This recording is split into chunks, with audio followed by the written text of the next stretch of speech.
देखिए, class 12th का जो जियोग्राफी है उसमें 5वां चैप्टर है प्राथमिक क्रिया, और आज हम उसके अंतर्गत जानने वाले हैं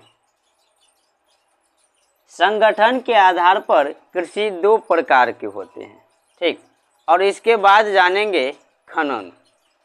तो सबसे पहले यह जानते हैं कि संगठन के आधार पर कृषि जो 2 प्रकार के होते हैं वो कृषि कौन सब है क्या। तो सबसे पहले क्या है वह देखते हैं। सबसे पहले जो होता है वो सहकारी कृषि होता है ना। अब सहकारी कृषि क्या है यह जानते हैं। जब कृषकों का एक समूह अपनी कृषि से अधिक लाभ कमाने के लिए स्वेच्छा से एक सहकारी संस्था बनाकर कृषि कार्य करता है। सहकारी कृषि का मतलब क्या हुआ? जब कृषक का समूह जो होता है ना, कृषकों का एक समूह, यानी कि समूह का मतलब बहुत हुआ, एक से अधिक हुआ, अपनी कृषि से अधिक लाभ कमाने के लिए स्वेच्छा से वो चाहता है कि हम अपने कृषि से, हम जो खेती गृहस्थी करते हैं उससे थोड़ा ज़्यादा लाभ हो, ज़्यादा मुनाफा हो। तो वो अधिक लाभ कमाने के लिए क्या करता है? स्वेच्छा से, किसी के दबाव में नहीं, स्वेच्छा से क्या करता है कि एक सहकारी संस्था का बनाकर कृषि कार्य करते हैं।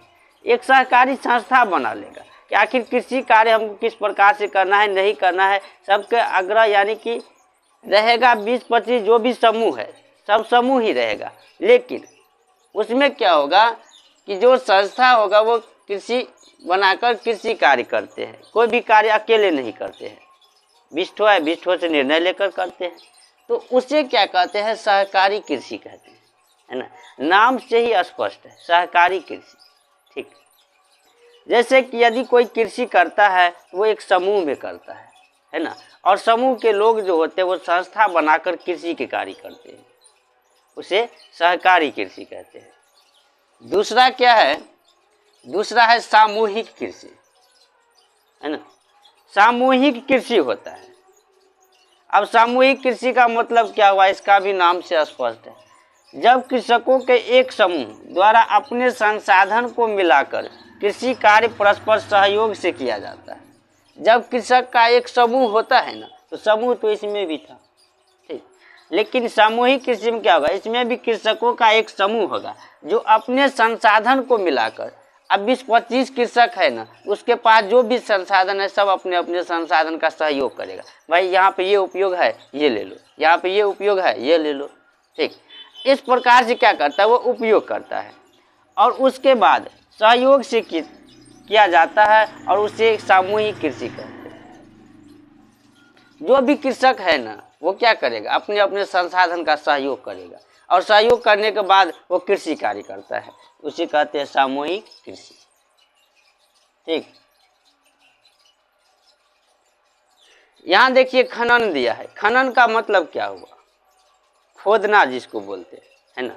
अब किताबी भाषा में है तो खनन बोलते हैं। खनिज और जो होता है वो पृथ्वी के भूगर्भ में मिला रहता है, यानी कि भूमि के अंदर जो होता है वो खनिज पाया जाता है। भूगर्भ से प्राकृतिक अवस्था में स्थित खनिज को खुदाई करके प्राप्त करना खनन कहलाता है। खनन का अर्थ हुआ कि पृथ्वी के अंदर से जो भी हम वस्तु निकालते हैं खनिज हुआ, तो उसे क्या कहेंगे? खनन कहेंगे। जो खोद कर निकालते हैं, खुदाई करके प्राप्त करना खनन कहलाता है। खनन व्यवसाय मानवीय सभ्यता का आधार माना जाता है।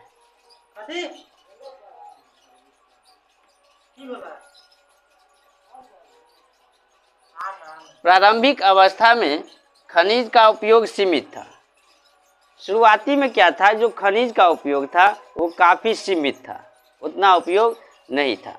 बाद में फिर क्या हुआ कि मानवीय और जो हुआ वह अधिक से अधिक जो है औजार बनाने का कार्य करने लगा।